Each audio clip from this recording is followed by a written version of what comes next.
Това не сме ние просто. Ето сега сме ние.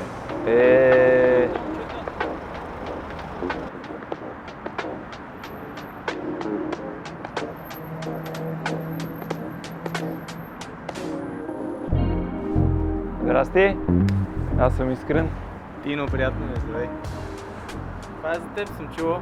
Да, и аз съм чувал. Една жълта красота. Аз съм в тон с джантите. Добре да я сваляме. То е толкова леко, че изглежда като само шаси, на което много неща му липсват. Да, нали? Да, ама на клиповете изглеждаше макар че да, те имат тук някакви работи, които трябва да се сглобят, ама наистина изглежда като да липсват много работи. А ние на ръце може да го свалим, нали? Той е лек. 70 кг е картинга. Добре, айде. 34. Опа! Ръчното. И ще ми такова, тук по равното бутам, нагоре си сам.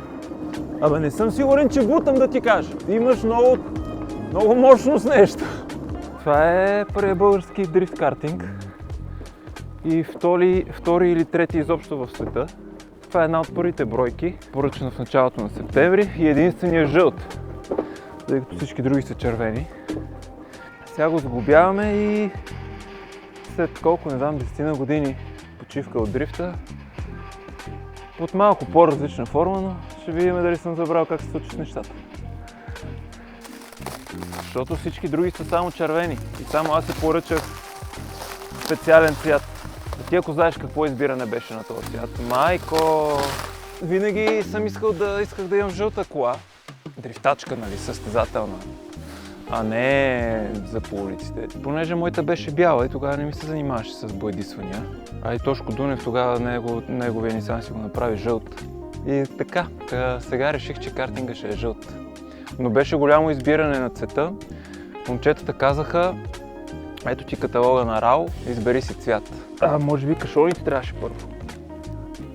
Минава.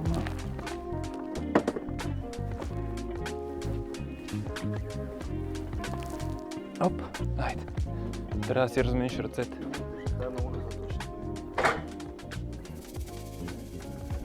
Тук предполагам, че трябва да намерим 4 гуми с джанти, масло, тасове.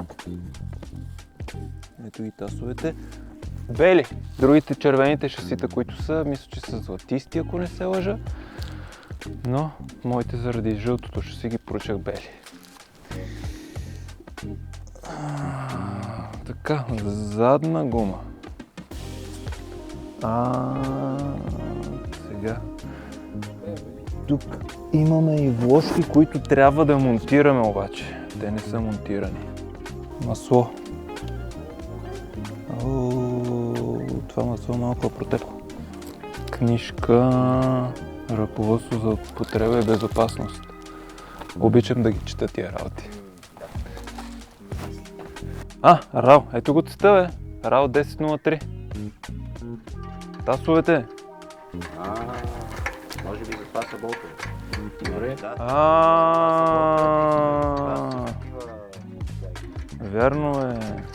Сега ще сложим задните гуми и предните на картинга първо, след което ще сложим задните инсърти, както ги наричат от The Drift Kart, които всъщност правят, освен всички настройки по самия картинг, тези инсърти правят много лесно пързалянето на задниците на картинга, тъй като има доста по-малко сцепление, отколкото едни гуми.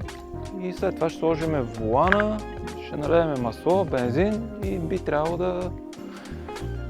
да караме. Сложихме 4-те гуми. Сега трябва да сложим вложките. Трябва да ги центрираме, да са точно в средата, а да не са криви, за да няма биене. Има определена процедура как това става, описваме в книжката, на какво налягане се помпят гумите, центрират се, после продължава да се помпат и така 2-3 стъпки са. Така че сега това ще го направим.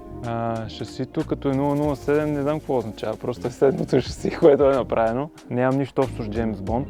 Дрифчо. Дрифчо е... Това съм аз. От едно време. Първо бях дивчо, после станах дрифчо, покрай дрифта. И всъщност момчетата, когато подготвяха шасито, казаха, че на тази табелка с номера на шасито, нали, така са го измислили, че всеки да си каже какво да му бъде написано и всъщност при мен най-логичното е дрифчо. Друго при мен няма. Слагаме волана. Тук. Изглежда доста приятно. Слагаме декоративните тасове, които създават, илюзията за по-ниски гуми. Сега наливаме масло, 600 мл, бензин и трябва да преместим седалката назад, тъй като тя е максимално напред. Педалите също са максимално напред, но очаквам така да са окей за мен. Още една стъпка напред сме.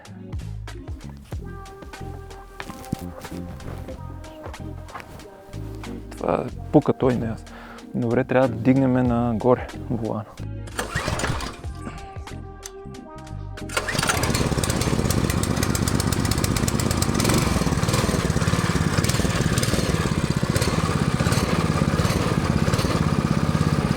Готови сме за първите проби. Не съм го карал до сега, както завършихме предния епизод, го бихме го, запалихме го и сега за първи път ще го пробвам.